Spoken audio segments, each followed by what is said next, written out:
Hi, and welcome to The Mind of a Skeptical Leftist, the podcast where I talk to a variety of people in order to spread critical thinking, progressive politics, and left-wing philosophy. Today I'm talking to Pearson from Coffee with Comrades. Thanks for joining me. Yeah, dude, I'm pleased to be here. Thank you so much for inviting me on the program. I'm elated to be here and excited to have this conversation. Yeah, it's I listen to your show regularly, so it's something that I really enjoy. I like your takes, and I think that you're a person that I can learn a lot from. So, cheers. Well, thank you so much. I really appreciate that. It's always it's a weird thing, you know. Like people, my partner always gives me a hard time because I can't take compliments. I like run out of the room. I flee. And so it's always really nice when people say nice things about the show or about Coffee with Comrades or about me, but I'm always like, what do I say? So thank you. Cheers. Thanks so much for saying those kind words. I really appreciate it. Yeah, that's I think an appropriate response. Yeah. You know? But internally, right? My anxiety is like, woo, shoots up through the roof. That's fair. So it goes. So I guess, just for starters, why don't you tell people a little bit about yourself? Yeah, sure. So, hi, my name's Pearson. I am a professor. I'm working to get my PhD in English, specifically in literature, culture, and media. Cool. I am interested in kind of like utopian studies, but also sort of science fiction and speculative fiction. And I'm also a podcast host. I host Coffee with Comrades, which is how Corey and I connected. And I also write. I'm working on a number of different manuscripts, and I have a published poetry collection. So that's a little bit about me. Oh, and I do like community organizing stuff. That's awesome. Yeah, for sure. And what is your political ideology? Oh gosh, goodness, that's such a hard question. I've always gravitated towards anarchism, although I try to eschew labels just because I think that they tend to be unhelpful. Sometimes, I think they can be helpful for getting people interested in left politics, but I think that once you become entangled into the conversations between like leftists, like between Marxists and anarchists, or between communists and between Trotskyists, or between Marxists and social ecologists, it becomes it almost becomes and I don't say this to like erase the real differences, right? Because a lot of people hear me say this and they're like, that's you're erasing the differences between state communism, and I'm like, yes, yes, that is a fair point, but that's not what I'm trying to do. What I'm trying to say is that to me, the thing that you call me or the thing I call myself doesn't matter to me as much as like the actual behaviors and activities in which I engage. Right. And if those are liberatory and egalitarian and focused on anti-racism and anti-fascism and decolonization and ecology, then that's what's kind of important to me, and like what you call me is less important. Yeah, so for sure. That's not a very satisfactory answer, and we're opening up a whole can of worms, right? Like 2 minutes into this fucking thing, but here we are. This is what you asked for, Corey. This is what you get, bud. Yeah. No, I still often, like, I've shifted the labels that I use, and currently I'm using the label anarcho-communist, right? But yeah, I would say that's what most closely aligns with my personal values and worldview, that are like social ecology, but like, right. Again, it doesn't, like it gets annoying at a certain, because then it's like, are you part of this particular club? It's just like, who fucking cares? What are you doing, right? Like, what are you actively doing in your community or in your workplace to try and improve like the material conditions of poor, working class, marginalized people? Yeah, that's right. Yeah, exactly. If you're not actually doing anything, then I guess what difference does it make what you call yourself? Right, which isn't to like, which also isn't to like advance like a sort of like an ableist narrative of like you need to be in the streets, but like True. It does mean that like there are different roles for people to play, and different people have different threat levels and different assessments of all that. There is something in some way for you to participate to the revolutionary potential of the times in which we are living, and I would say that it's every living, thinking person's obligation to do just that. For sure. You're not on the right, so no, not by much to my family's chagrin. I am not even remotely anywhere on the right. Yeah, I spend entirely too much time arguing with my 70-year-old father about this. Oh goodness. Yeah, my dad, you know that the meme, there's like a huge like joke running thread on Twitter because somebody had written like an article about how like, no, you know, Ayn Rand is actually the new hip person that you should be reading, not Karl Marx. Karl Marx isn't who you think he is. You need to be reading Ayn Rand. And like a bunch of people were dunking on it. My father, bless his heart, love him to death. My father literally said to me the other day, Pearson, you know, I think you just need to read Ayn Rand. And I'm like, Dad, I've read Ayn Rand. Like I know what she says, and I fundamentally disagree with her. What and like, year is this? it was just like it was. I don't know. Again, love my dad, bless his heart. Don't agree with his politics, and I don't think he agrees with mine, and that's fine. Yeah, no, that's right. I reading Ayn Rand. It's like 2010, 2011. Right. Yeah. So that's around when I was reading that. Yeah. Yeah. I had to read Atlas Shrugged in my freshman year English class, which it was back in like 2006. I'm dating myself here. And then I read, what was the other big one? Not Atlas Shrugged. The Fountainhead. And I read The Fountainhead, and then I read Anthem, and I was like, all right, this person has literally nothing to say to me. Like I don't like, you know, I was just like, I'm done. I've read the three big novels. I'm done.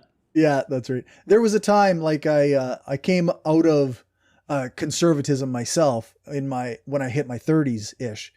So then I was kind of on the edge with libertarian anarchism kind of stuff. Sure. And so I thought, well, everybody seems to hate Ayn Rand. Maybe I should read her and they'll get something out of it.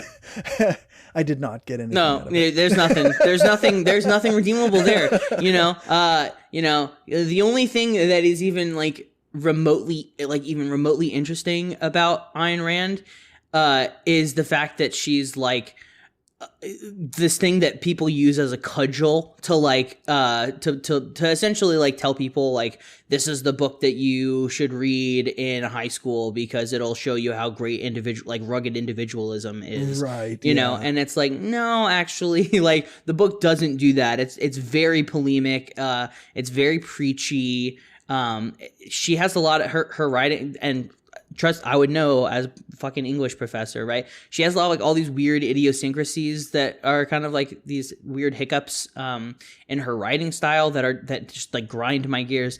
Anyways, I could shit on Ayn Rand all day, but I doubt that's why you invited me on. It wasn't the initial reason. Yeah, it's fun, but yeah, it wasn't the initial reason. Sure. What got you started on Coffee with Comrades? I like coffee and I like Comrades. That's fair. I mean, I do like those things, but poor jokes aside, I actually wasn't the person who came up with the idea. It was my friend Bree who initially founded the podcast with me, and she was like, Pearson. We were sitting in her house one day, drinking coffee, as is so often the case. She's like, Pearson, you should start a leftist podcast. And this was like, God, almost over 3 years now. So it was when it was like the thing to do, right? Not that it's really diminished in being the thing to do, but like it was definitely like the thing to do. And I was like, fuck yeah, let's do it. One thing led to another, and Bree eventually left the show. I had another co-host briefly, and now it's just kind of a solo thing. But I mean, it started as a way to have like conversations with folks who are trying to, like I said earlier, improve their communities and try and make the world suck a little bit less. And so over the time, it's evolved into a cool little way of getting to have awesome conversations with really neat people like yourself that I otherwise wouldn't have been able to have, right? So like talking with authors and musicians and scholars and community organizers and saboteurs and occupiers and, people who are engaged in militant direct action, but also talking with like friends about like political theory or talking about movies or video games that are interesting to consider from like a left perspective. Like it's kind of just an opportunity to have really cool conversations, and the whole vibe is like, my hope is that it's almost as if you walk into a coffee shop, see two of your friends sitting across like the bar, and then you go over and listen to their conversation that they're having. That's kind of like what I hope it kind of is simulated as. Yeah, I think that's a good description of it. I appreciate like the podcasting medium because I've always gotten to speak to people who are way more educated than I am. I've been a laborer for 20 years, so it's nice to hear people who have spent some time like actually studying things instead of just working. Yeah, but I think it's both, like we have this often misunderstood phrase that we say on Coffee with Comrades a lot, which is fuck theory, do shit. And and people are like they get fixated on the second part, and it's a particular type of online leftist who gets mad about it, but they're like, you have to read theory is so good and rich and good. And I'm like, yeah, I fucking love. Have you listened to this program at all? Like, we literally talk about that stuff all the time because it's super interesting. Like my minor, and granted it's literary theory, but like my minor field of study in my PhD is like literary theory. I'm a fucking theory nerd. I love that shit. But I also think that it's just as important to engage in like action and to like be in a workplace and to talk with your coworkers and to participate in militant action, right? I think that both of those things are dialectically interlinked and that they're inseparable, and that the focus on one at the cost of the other is myopic and foolish. And like I said, I think that's the whole reason why it's fuck theory, do shit, is because both it's fuck theory, but it's also the thing that you're doing is shit, right? So like it's supposed to be a joke, and I will probably it's probably not especially well worded, but so be it. No, that's all right though. I mean, everybody's got little things like that. Yeah. I guess we have like a bunch of things that we could talk about. I wanted to ask you. One of the first messages I sent to you about collaborating, you replied to, you wanted to make sure that I wasn't a swerf. Yeah. Yes. So yes. And I've been encountering a lot of sex worker exclusionary stuff in my travels lately in left spheres. So I'm curious what your thoughts are on this. Well, I guess part of it is that there has been a recent resurgence of both swerfs and TERFs trying to infiltrate like leftist circles. And I think that I'm using the word infiltrate very consciously, because I think a lot of those people who have those beliefs would say that they are leftists first and that they're not trying to infiltrate anything. But I'm using the term infiltrate because to make my position perfectly clear, sex work exclusionary feminism or like trans exclusionary feminism is a right-wing position, right? Yeah, that's reactionary politics. It is reactionary politics. And to have it being talked about and given space in leftist circles, especially by people whom I really respect and admire and care about, both as like, as people who I think are, creating interesting content or having interesting conversations or like, engaged in meaningful community organizing work in their own communities.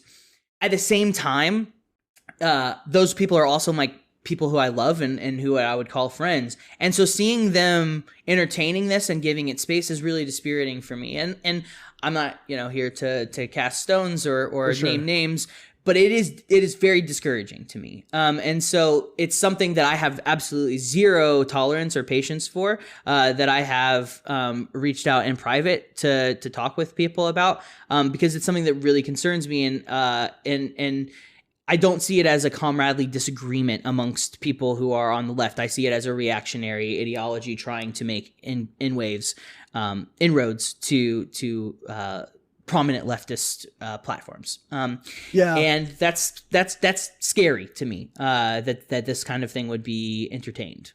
Yeah, I'm on the same page, but I'm always trying to be like, I want to be super careful, right? Because every time recently I've been accused of being, a patriarchy, upholding the patriarchy, being part of the rapey male type who wants to just use sex workers, and that's why I'm arguing for them. And it's just so I'm trying to be as careful as I can when I'm having these conversations to make sure I'm talking about labor rights and make sure I'm talking about decriminalization.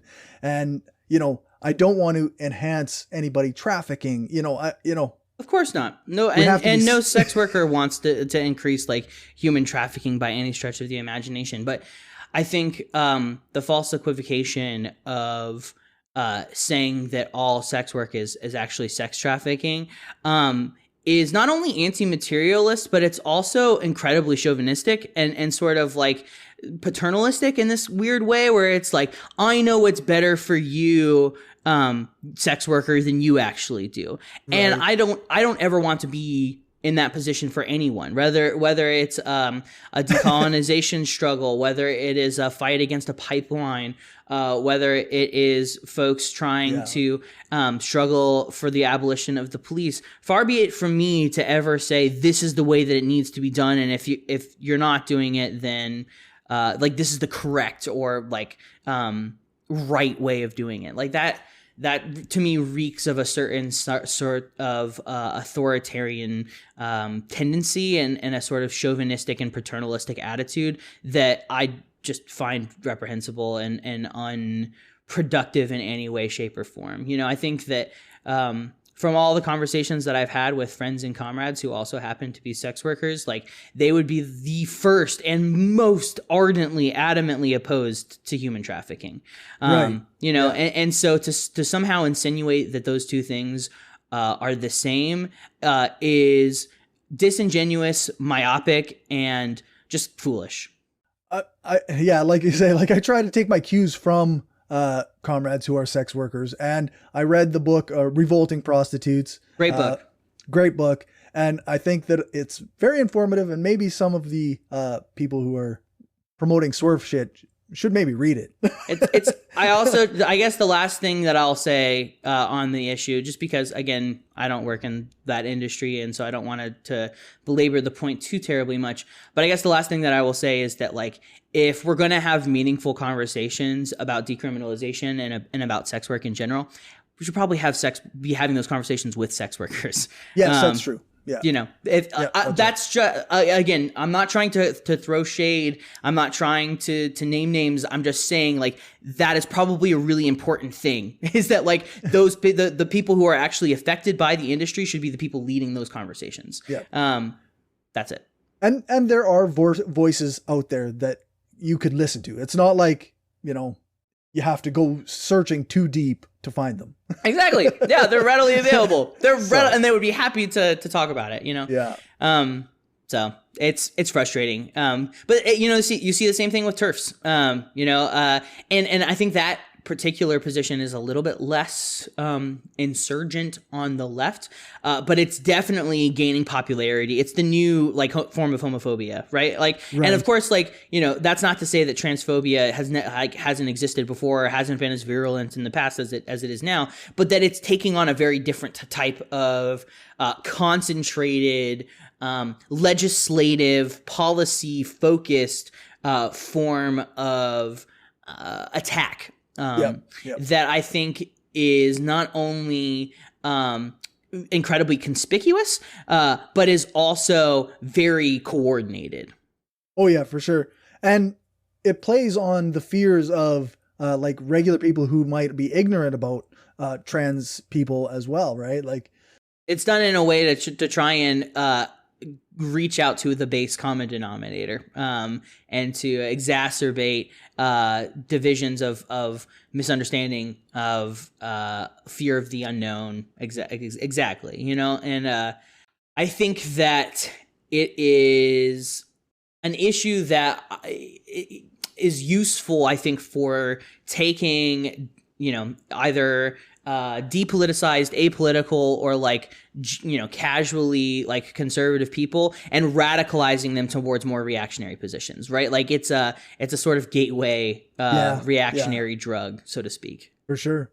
Kind of to shift gears, I guess. You recently did a couple episodes with The Future is a Mixtape. Yeah, I love those fellas. And on anti-utopianism. Okay. Mm-hmm. So. Yeah, it's a mouthful.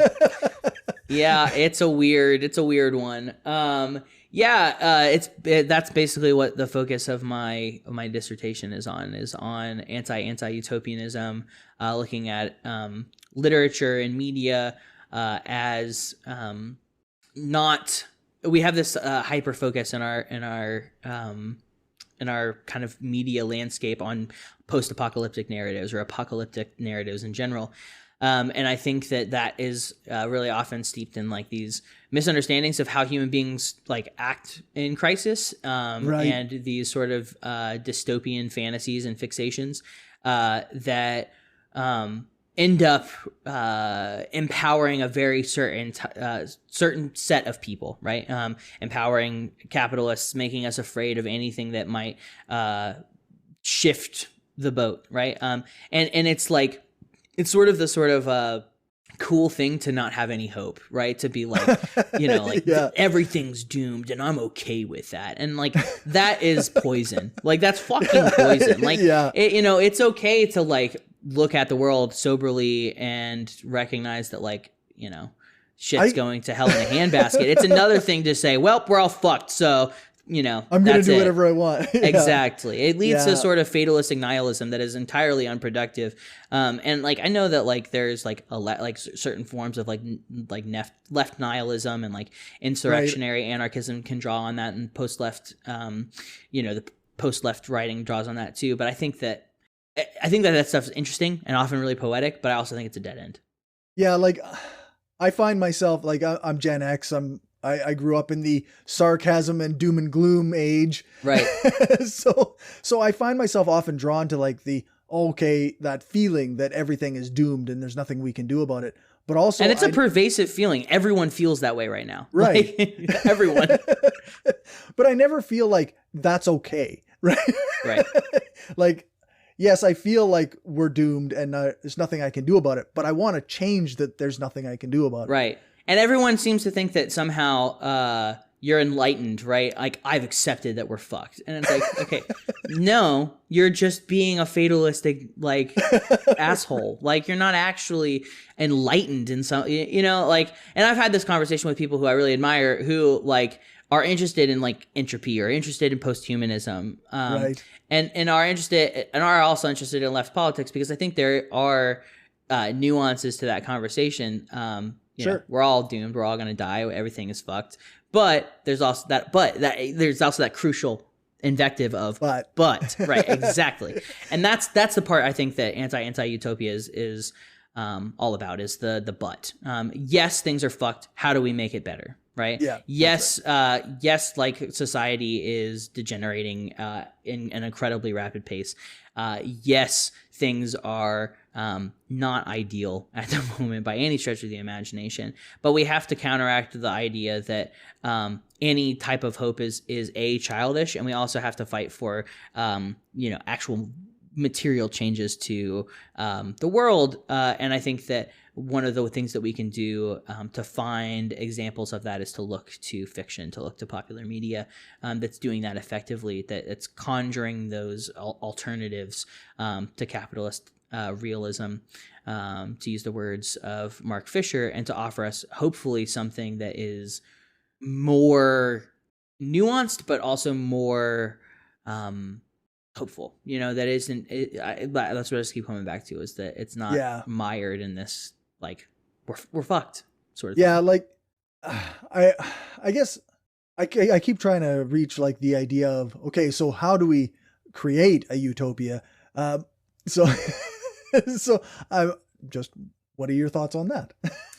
I mean, it's a hard question. I don't think that the goal of creating a utopia is one that we should engage in without serious consideration for its implications, because I think every ideological position, whether it's fascism or capitalism or anarchism, has a utopian moment, right? Right. For the capitalists, it's the sort of free market, right? For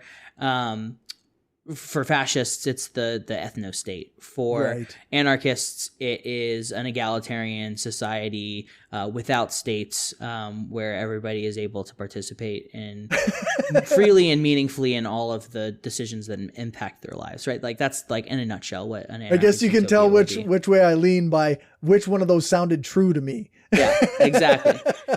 Right, exactly. But like at the same time, people have had high-minded goals, and have aspired towards creating utopias and have done horrific shit to try and accomplish that goal. For sure. And so I think that any meaningful and thoughtful engagement with the project of utopia must be done with a incredibly critical and self-reflective mindset.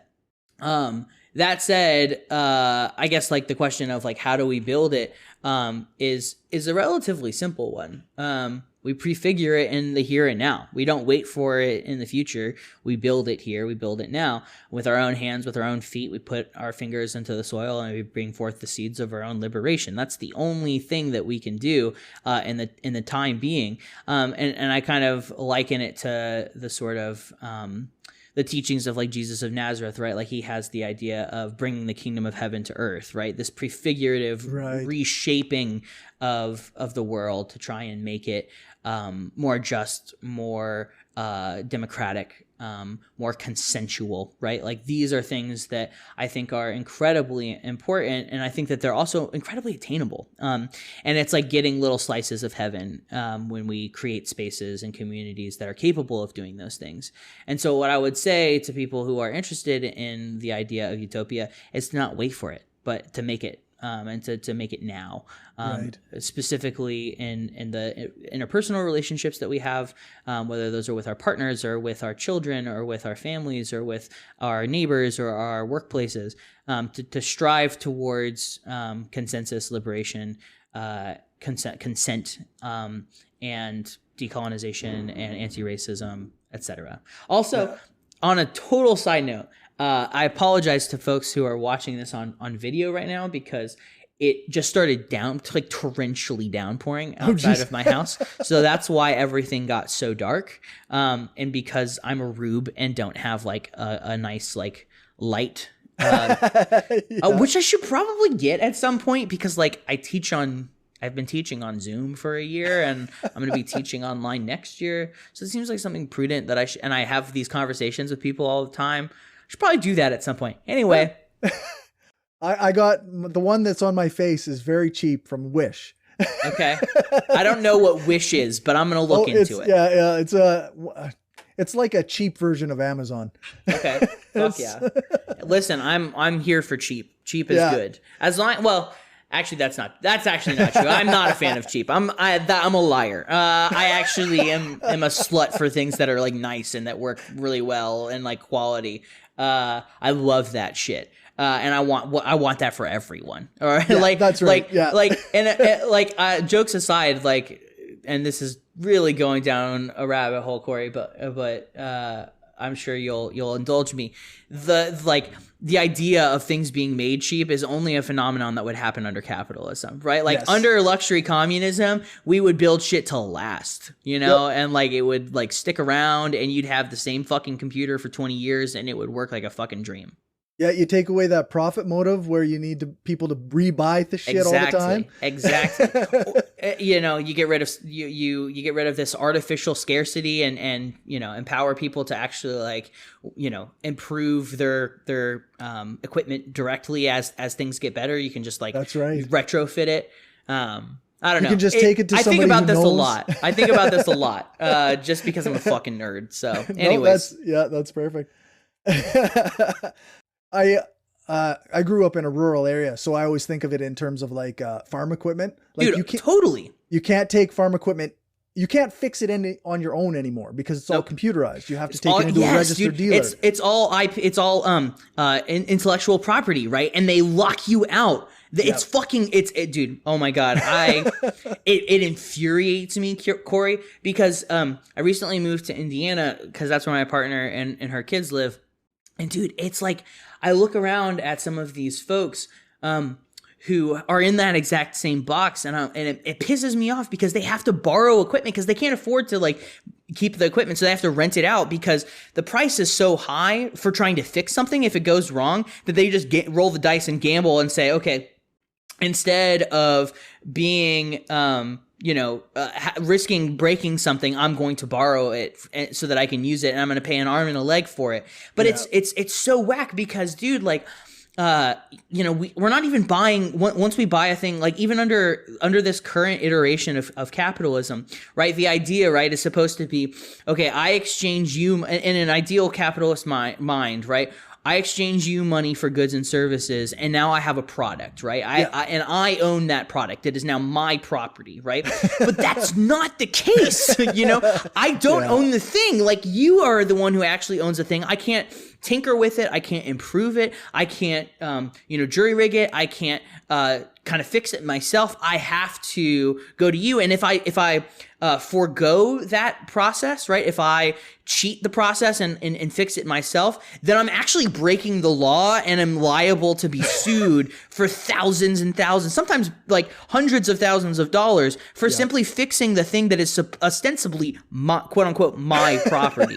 It's so fucking backwards that, and like, coming back full circle, like this thing, like I have conversations with my dad, right? Like he's like, yeah, that's stupid. And I'm like, yes, Dad, it is fucking inane. It is a backwards, myopic way of looking at technology and looking at property. But Dad, this is literally exactly what happens when you connect the line from property is a thing that we should elevate in value towards now, okay, well, I have a lot of property, so what can I do to make sure that it's all mine, right? Like all the time, all mine all the time. And this is the logical extension, right, of what happens when we create property, right? If we accept the Proudhonian maxim that property is theft, which has its complications, and that's a different conversation. But if we accept that maxim, right, that property is theft, then necessarily that means that the capitalist is going to continue to steal as much as they possibly fucking can. And so the idea of intellectual property as such is the necessary next step in the capitalist wet dream of exploitation and oppression and domination. Yeah, instead of just exploiting the land, the resources, and the labor, they can also exploit the consumer. Exactly. So they've got it all the ways. They've got the good stuff coming to them.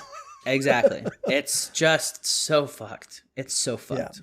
Yeah, no, it's pretty bizarre. So we're at 35-ish minutes. We can jump into counter propaganda if you want. Yeah, let's do it.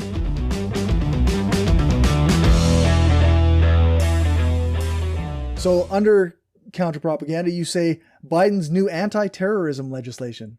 Yeah, it's a doozy. I think this segment on your show. Do you want to explain it for Coffee with Comrades listeners who might be listening to this and might not know exactly what it is? So counter-propaganda is, I guess, we take something that is perpetuating wrong information, or it's kind of a myth, or I mean, it can come in various forms, I guess, so that we have to debunk or we have to argue against the current narrative or the mainstream narrative. Which is something that you constantly have to do as a leftist. Like literally that is like a thing, which is one of the reasons why I appreciate that about your show, that you have a dedicated like segment that does that, because it's something you literally have to do all the time. Like, again, as an aside, I was just having a conversation with a dear friend and comrade of mine who was talking about police abolition, and she had to start from square one. And she was like, dude, like I thought these were people who I really respect, who like, who know, are not like, unaware socially, but who I had to start with from square one about like why the cops are bad, right? Like she didn't even have to like she was like, yeah, I'm an abolitionist, and then they were like, what does that mean? So she literally had to start from the cops are bad, right? And like that's the case when you are a leftist. So I regardless, I really appreciate this segment. Anyways, so the counterterrorism bill that the Biden has introduced into legislation, is a doozy, and it's a doozy for many reasons. But I think the most interesting part about it, the thing that I find most remarkable, is that it lists off a number of different not organizations, but political ideologies, right? That they see as extreme, that they see as a threat, and it's very telling. Sorry, that's my dog. It's very telling because there are no statists on there. Right. It is all right. Anti-status. And I think that's a really, really important thing to emphasize, is because and this is something I think it got lost in some of the discourse surrounding this Biden's anti-terrorist legislation or policy. I'm not sure if it's legislation, but it's definitely a policy, right? It's a policy position, right? And I think that this was something that was really lost in the discourse, was they're like, because I saw a lot of leftists be like, well, they're just using the term anarchists because they don't really care what you believe in, right? Like they're going to use anarchists to lump in communists, to lump in socialists. I mean, they're just yes, and that is true. That is absolutely true. But rhetoric is important. There's a reason why it's anarchists. And it's because they are a threat to the state, right? And this is a state document. And so the reason why this is happening is, and the reason why anarchists are specifically labeled, is because the state recognizes, independent of Biden, as the state as an operating system, right? As a matrix of organizing the world and organizing power in our society, recognizes correctly that anarchists are a threat to it, right? Just in the same way that they recognize that reactionary militias are a threat to the state, and just in the same way that they recognize that Nazis are a threat to the state, right? They recognize that they are a threat to the state because they threaten a monumental shift in the way that the state currently functions, right? The function of the modern neoliberal state, right?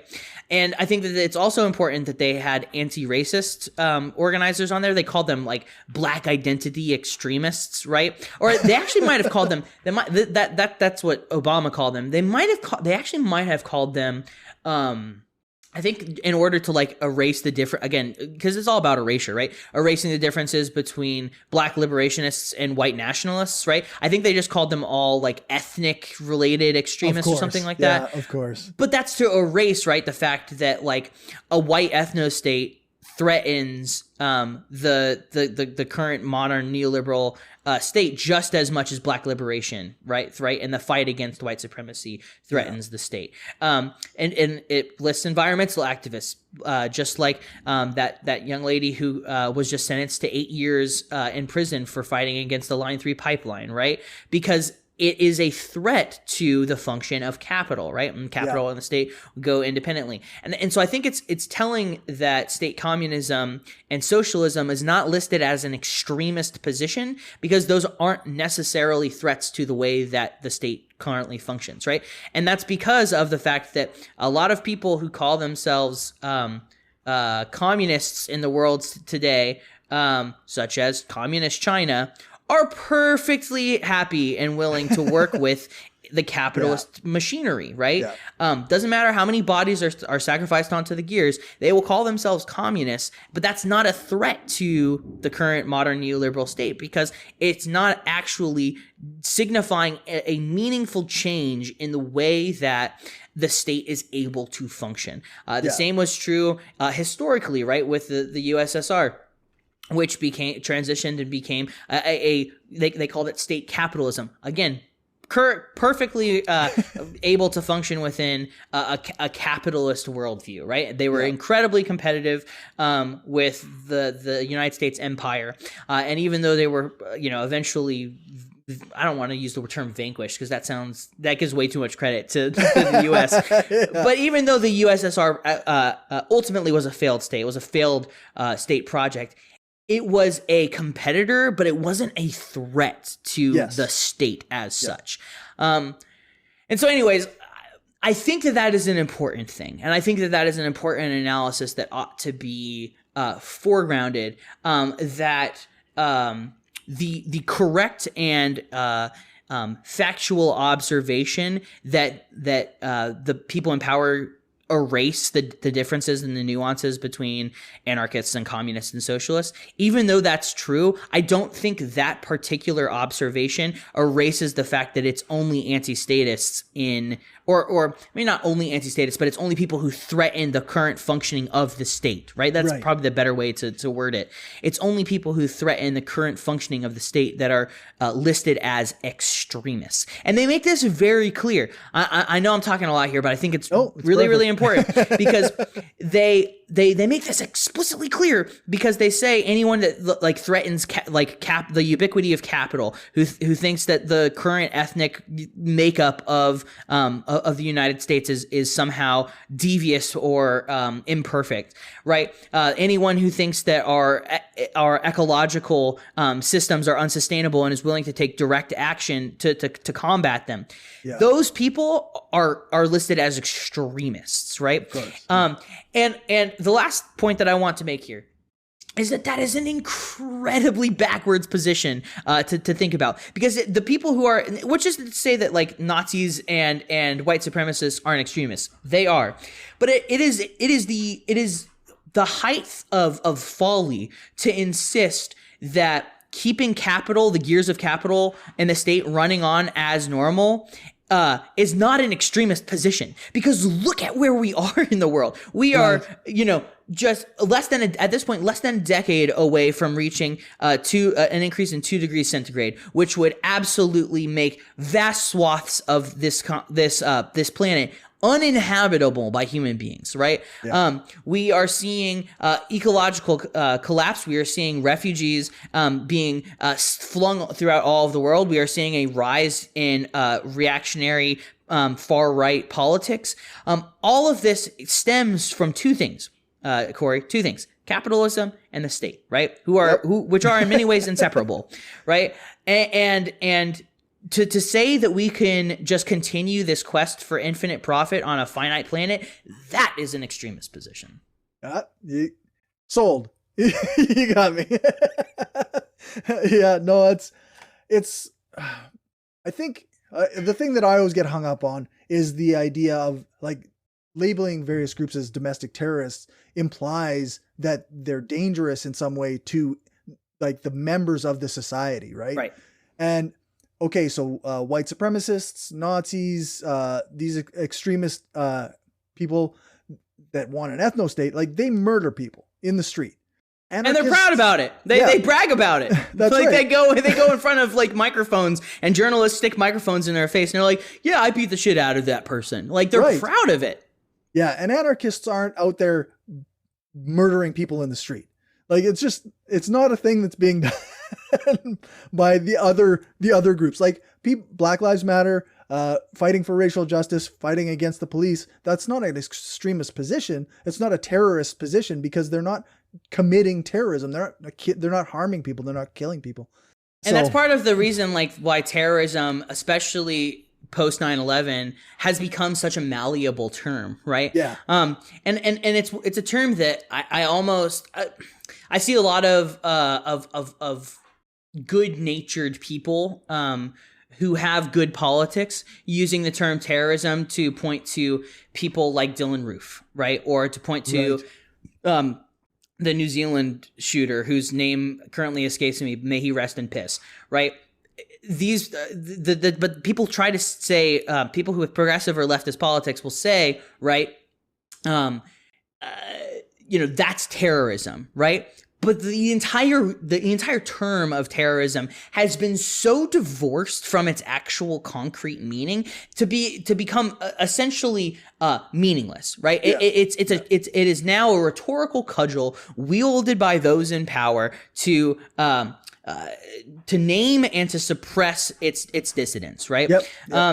And you know, you bring up an interesting and I think an important point, right? That like people fighting for Black liberation, people fighting against pipelines, people fighting for a stateless society, are not terrorists, right? They're not like in the dictionary Right. definition, they are not using fear in order to achieve their political goals, right? Right. That is like the dictionary definition, right? In so many words of terrorism is to use fear in order to achieve your political goals. Yeah. Anarchists have done that in the past, and that is a part of anarchist history, and it shouldn't be erased. But we're not doing that anymore because we realize that it's not effective. It's not an effective way of galvanizing people to your position. You know, it's not useful, right? Yes, that has been a historical part of anarchism. Yes, it should be one that is talked about soberly and critically, but it's not where we're at now. It's just not, you know? And I think that the entire the point that I guess I'm trying to make, and I'm probably belaboring it, is that the term terrorism is essentially meaningless. It means nothing. Broken. It is a rhetorical cudgel. Yeah, it's a broken word. Which pisses me off because I'm an English professor. I love words. I fucking love words. So it pisses me off that that's the case, but that is the case. Yeah, it's frustrating.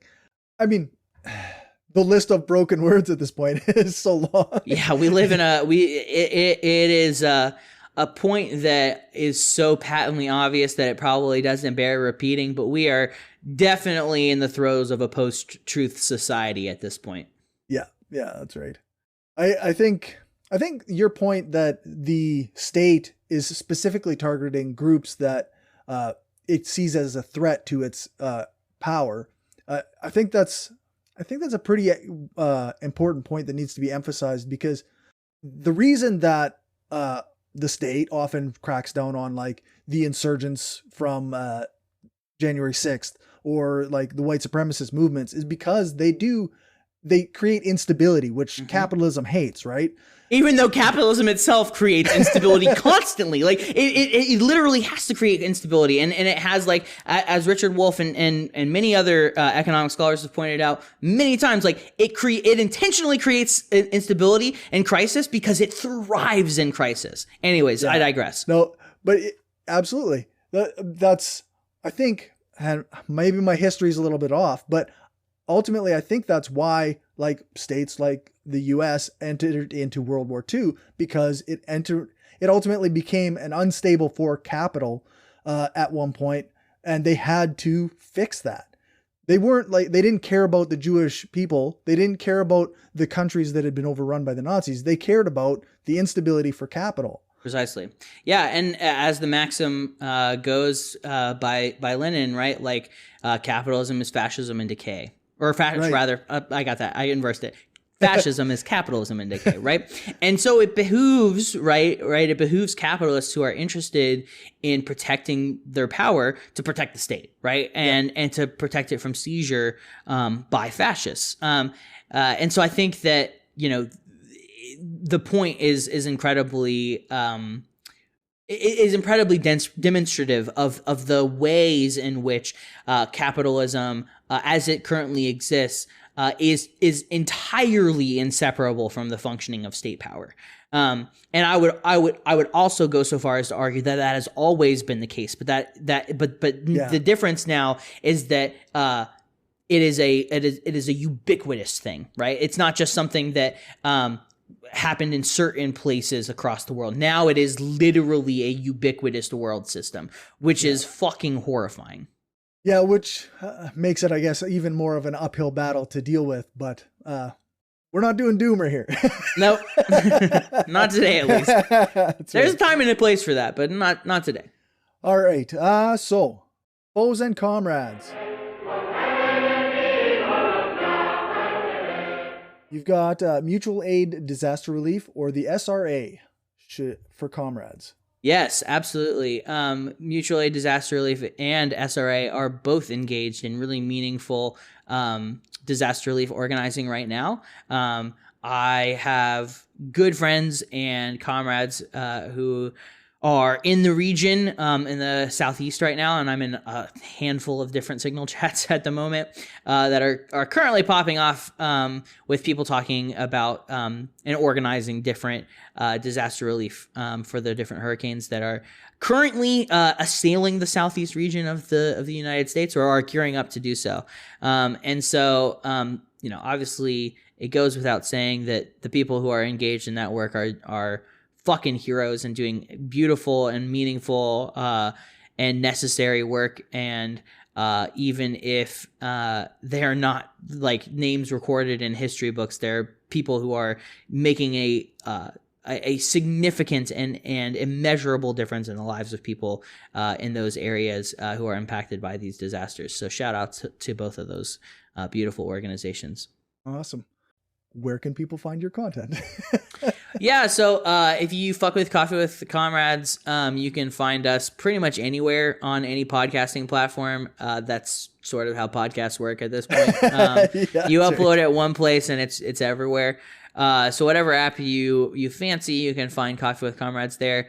You can find us on Twitter at CoffeeWComrades. You can find us on Instagram at Coffee with Comrades. We also have a Patreon if you are into supporting independent left DIY media. That's patreon.com/Coffee with Comrades. I'm on Twitter as well, just my name, Pearson Bolt. You can follow me there if that's your jam. I mostly just talk about music and politics. So if those things interest you, then fuck yeah. Sounds good. And if you like poetry, you can go to rebelheartspublishing.com. My book, Like Watching God Become Human, is available there. Although the first edition is almost sold out. So if that's something that you're interested in, cool. You can check it out there. I recently just interviewed a young guy who started a anarchist literary magazine titled Rulerless. So that's fucking sick. I love it. Yeah. He's 17-year-old guy starts his own magazine. Beautiful. You love to see it.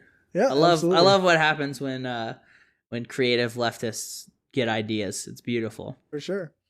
Well, this has been great, Corey. I really appreciate you inviting me on and letting me yak. It's always cool hooking up with folks who are doing left media and chatting with them and, floating around in these different circles. So I appreciate your time and thanks for having me on. You bet. I'm glad we could connect. Yeah, for sure. Me too. All right. That's all, folks. Thanks for watching and or listening. Remember to share this show with your friends and on the social media site that you use the most. I want to say thank you again to everyone who supports this show on Patreon. It's really appreciated, and it helps me spend more time on this and my other projects when I'm not at work, so that I don't have to work as many gig hours. If you want to contribute, you can do that at patreon.com/skepticalleftist, or you can buy me a coffee at buymeacoffee.com/skepticallefty. If you can't contribute financially, then a 5-star rating and a review on your podcast app of choice or one of the podcast review sites like Podchaser would be great. If you want to find more from me, then you can check out the show notes or check my Linktree. That's linktr.ee/skepticalcorey. You can find all my social media stuff there, as well as links to my other shows, which include Skeptarchy, which is a panel show I do with some very smart people. From Many People's Strength, which is a show about Saskatchewan politics, and a new project I'm involved in that's called the Atheist, Humanist, Leftist, Revolutionaries with my friend Damien Marie at Hope. My Twitter is @skepticallefty, and my Facebook page is the Mind of a Skeptical Leftist.